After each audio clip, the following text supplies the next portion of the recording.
What's up, YouTube? So, welcome to the mobile office. I guess I should start off with. Basically, I'm short on time, so, the whole formulaic way I would normally do my videos is going to have to be put to the side for today.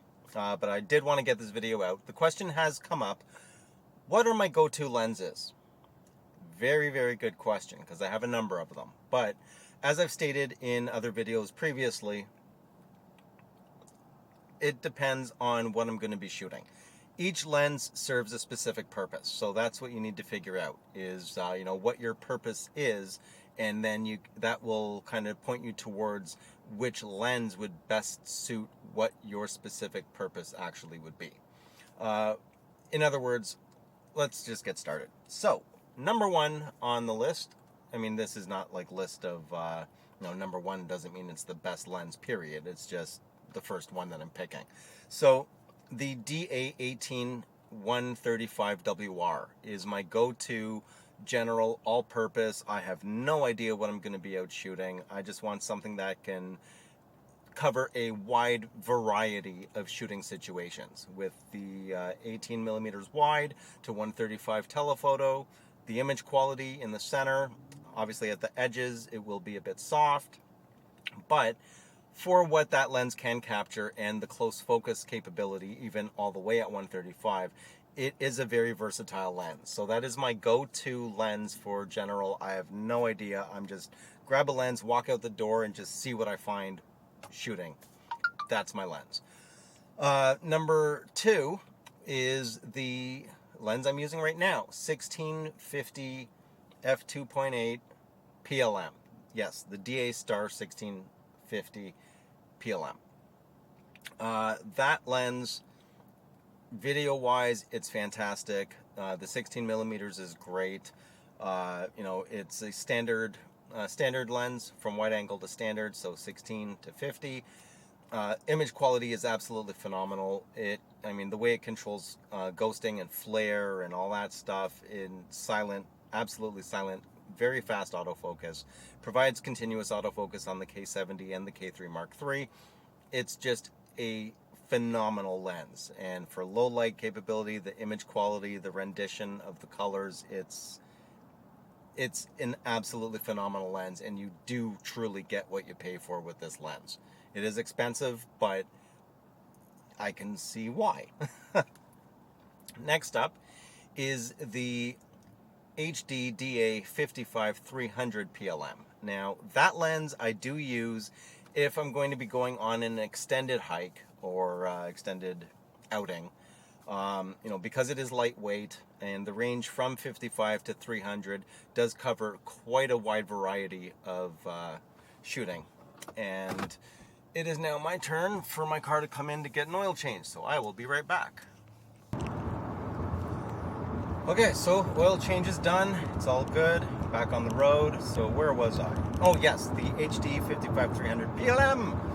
So I use that lens if I'm going to be going on extended hiking or a very, very extended excursion out into the middle of nowhere.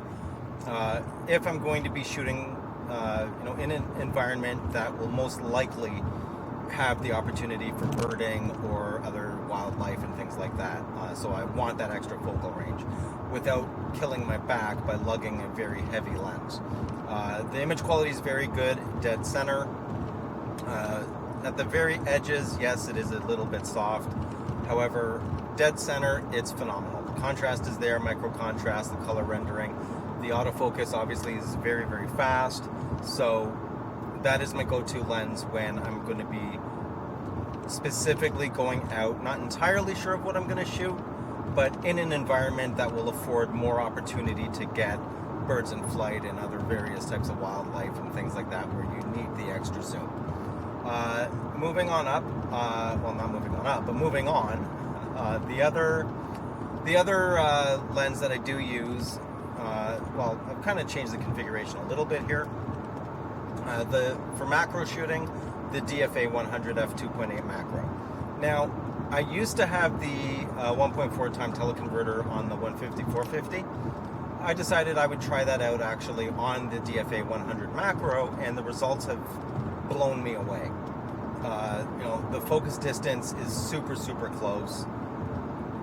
You don't seem to lose any image quality at all. I mean, the every little hair of a fly or a bee, like everything is still there. It still renders just as well.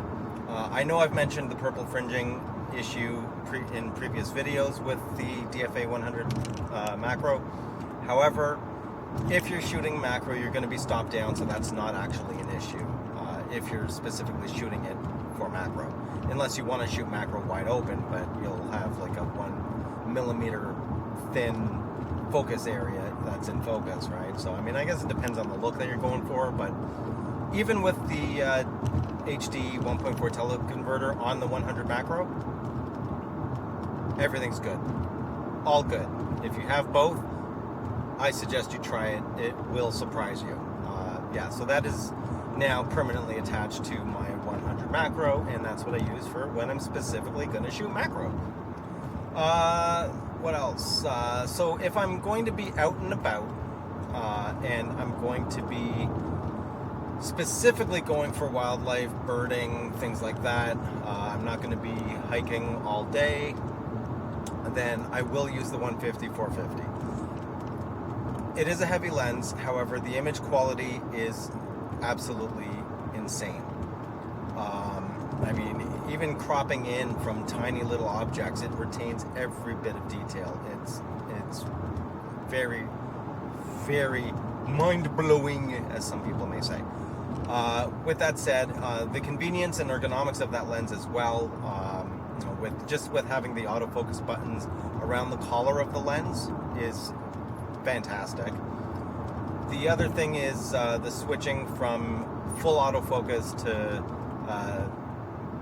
2 to 6 meters distance and 6 meters to infinity distance, as well as having an autofocus preset.